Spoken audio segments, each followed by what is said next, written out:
রূপ, তার মধ্যে এই রূপের গল্পটা আমার খুব ভাল লাগলো। এর পরের তোমার রূপ কি? এর পরের রূপ নীল পর্বতবাসিনী দেবী কামাক্ষার রূপ। তোকে এই গল্পটাও বলছি, শোন। আমার এই রূপ কামাক্ষা কিন্তু সহজে দর্শন মেলে না। কঠিন তপস্যায় যারা পাশ করে তারাই কেবলমাত্র আমার এই রূপের দর্শন পায়। এই রূপের আমি কামরূপা নামেও পরিচিত।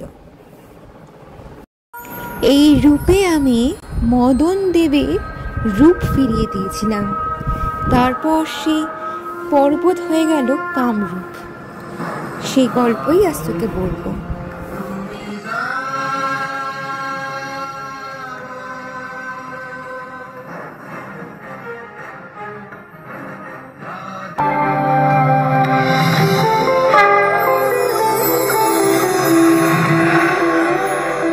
মদনদেব, তোমার তপস্যায় আমি তুষ্ট।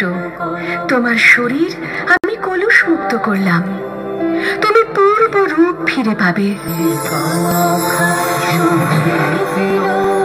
তোমার রূপ তুমি এই নীলাচল পর্বতে ফিরে পেলে।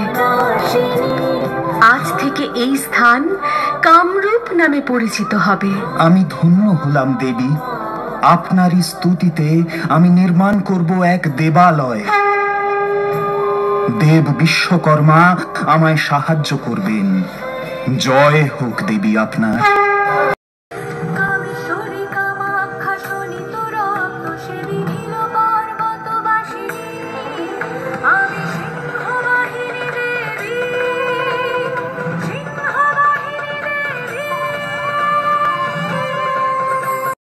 মাতে, তুমি তো অপরূপা।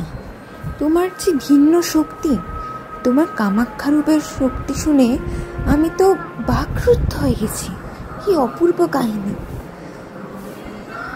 দেবী, তুমি বরং এবার পুত্র গণেশকে তোমার মাতঙ্গী রূপের কথা শোনো। সেই রূপ একেবারে চণ্ডালিনী মূর্তির রূপ।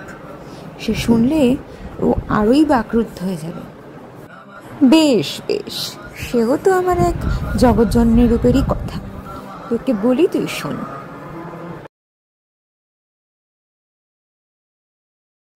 সাড়া দাও দেবী আমায়, শিব যে তোমারই চায়। রেখো না অপেক্ষায়, সাড়া দাও দেবী আমায়।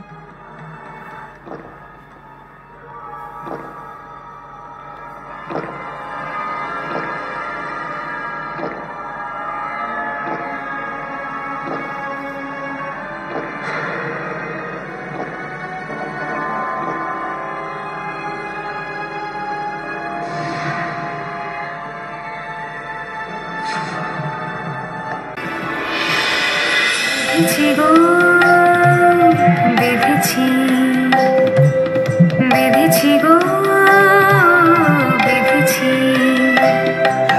বেঁধেছি তোমায় ভালোবাসার পাশে। বেঁধেছি তোমায় প্রবল সর্বনাশে। সব হারা হয়ে সব লোভী মারাশে। তোমায় ভালোবাসার পাশে বেঁধেছি গো, বেঁধেছি। আমি যে মাতঙ্গী, তোমারই তো সঙ্গী। বিনার বাদিকা শিবের সাধিকা আমি সুরা পাই, আমি প্রাণদায়ী। আমি যে মাতঙ্গী, তোমারই তো সঙ্গী। শিবের সাধিকা আমি সুরা পাই, আমি প্রাণদায়ী। বেঁধেছি গো, বেঁধেছি তোমায় ভালোবাসার পাশে।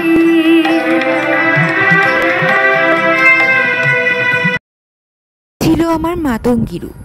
এই রূপে তোমার পিতাকে আমি এমন বাঁধনে বেঁধেছিলাম, তিনি বাধ্য হয়েছিলেন সেই বাঁধন থেকে মুক্ত হতে। মাতে, এর পরের রূপ কি? এই রূপ তো ভীষণ সুন্দর।